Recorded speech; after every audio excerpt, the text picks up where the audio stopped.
Hello everyone, I'm MVL, and in this video we're going to be unboxing The Elder Scrolls 4 Oblivion Remastered Deluxe Edition on the PlayStation 5. We're going to be opening it up, checking out gameplay footage and comparing it to the original game on the Xbox 360. The Deluxe Edition extras are optional armor, weapons and steed items you can procure in-game through specific quests, as well as a digital art book. These are supplied via download code on a slip inside the box. Now let's get the bad news out of the way. The disc only has about 19 gigabytes of data and the rest is downloaded. So if you were holding out for a real physical release, this isn't it. This is more so frustrating when PS5 discs can hold around 100 gigabytes of data. Now the game is about 120 gigabytes, and I understand they didn't use 2 discs to cut costs, but I don't get why they didn't put more data on the disc. Regardless, the good news is that this so-called physical is relatively cheap, and at least the game's expansions are included, and the code in the box is only for a few optional extra items. The game itself looks fantastic, so with that said, let's get to the game.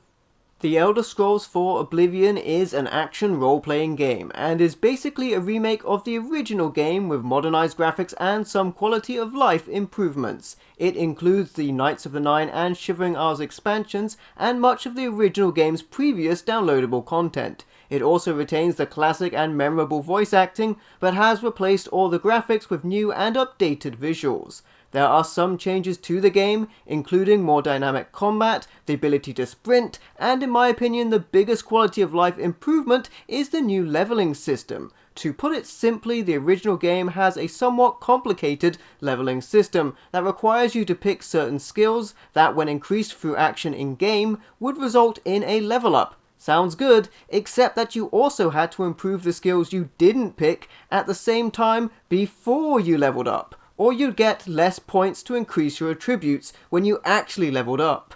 If you didn't max your leveling, over time you become significantly weaker when compared to the enemies, which scale as you level.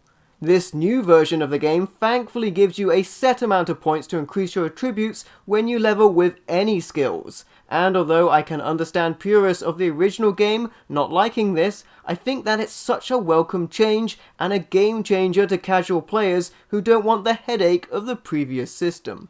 Anyway, overall I think this new version of the game looks stunning, and it has some changes that I wish were in the original game, and to be fair, in the Elder Scrolls 3 Morrowind as well. But anyway, despite this sort of not being a real physical release, which is unfortunately a growing trend in modern gaming, this game is a classic, and this new version is an awesome and easy way to enjoy it. And there you have it, that was my unboxing of The Elder Scrolls 4 Oblivion Remastered Deluxe Edition on the PlayStation 5. If you liked the video, be sure to leave a like or a comment to let me know what you think, and don't forget to subscribe for more awesome content. And if you'd like to, you can also support me through Patreon or YouTube channel membership.